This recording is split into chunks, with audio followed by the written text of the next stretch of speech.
جن کو 2 وقت روٹی نہیں ملتی وہ کیا اللہ سے لو لگائیں گے؟ جو 10-12 گھنٹے دن میں کام کرتے ہیں وہ رات کو کہیں جاگیں گے، کھڑے ہوں گے اللہ کے حضور؟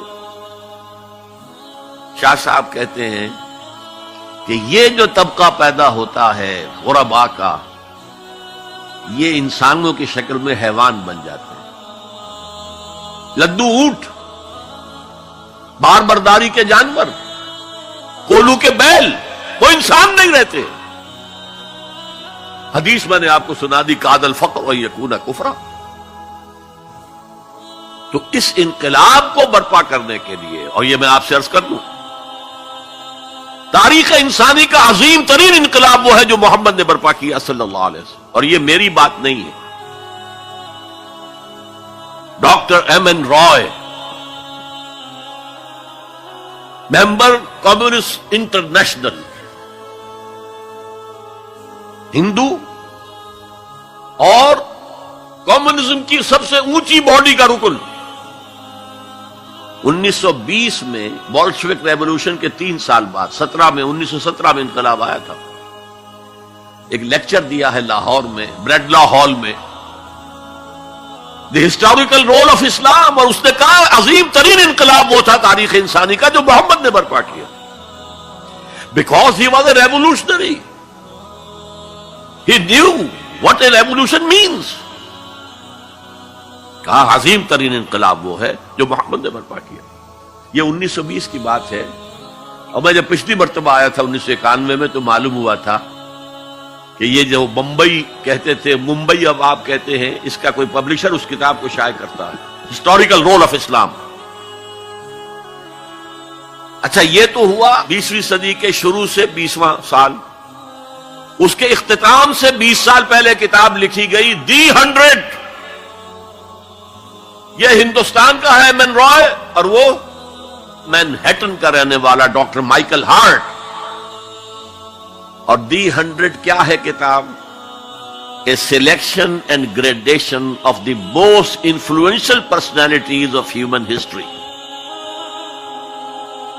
100 آدمی چن لیے تاریخ انسانی کے عظیم ترین، جنہوں نے تاریخ کے دھارے کے رخ کو موڑا ہے۔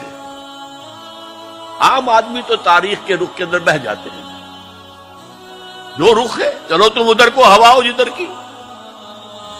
کچھ لوگ ایسے بھی دنیا میں پیدا ہوئے ہیں جنہوں نے تاریخ کے دھارے کے رخ کو تھوڑا موڑا ہے۔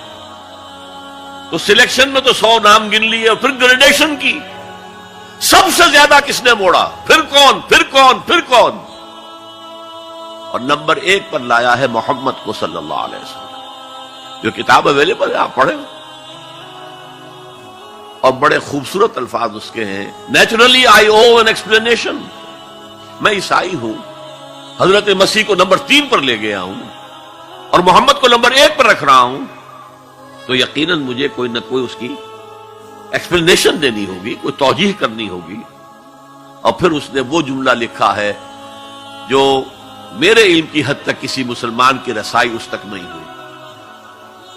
This is because he was the only person who was supremely successful on both the religious and secular fields.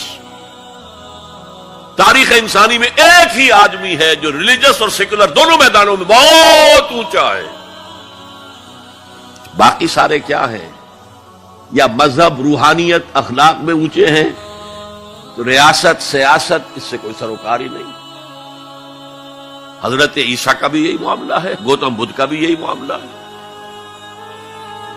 اور یا ادھر ہیں اونچے شہنشاہ ہیں، بڑے بڑے فاتح ہیں، تو دوسری طرف زیرو نہیں بلکہ مائنس لیول کو لانا پڑے گا۔ ایک ہی شخص ہے، وہ کہتا ہے ایک، دی اونلی، اسی لیے میں نے 3 دفعہ دہرایا ہے، the only person who was supremely successful at both the religious and secular planes۔ یہ ہے حضور کا انقلاب۔ برپا کس سے کیا؟ کتاب سے کیا۔ چنانچہ 3 مرتبہ وہ الفاظ آئے ہیں قرآن میں کہ آپ کا مقصد تھا دین کو غالب کرنا، اور اس کے لیے طریقہ کار کیا تھا؟ 4 دفعہ الفاظ آئے، 4 الفاظ، 4 اصطلاحات 4 دفعہ آئی۔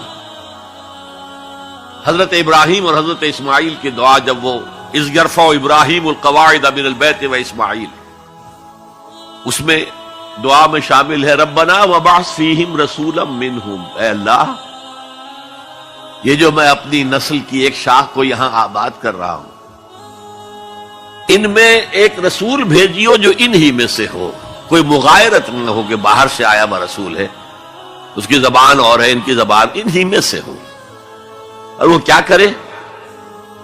یتلو علیہم آیاتک ویعلمہم الکتاب والحکمت ویزکیہم، تیری آیات پڑھ کر سنائے، کتاب اور حکمت کی تعلیم دے کے حضور آکھن منگتے دی خیر ہووے، دے کے حضور آکھن منگتے دی خیر ہووے، منگتا کبے سخی دے، منگتا کبے سخی دے، بوہے دی خیر ہووے، دے کے حضور آکھن منگتے دی خیر ہووے، دے کے حضور آکھن۔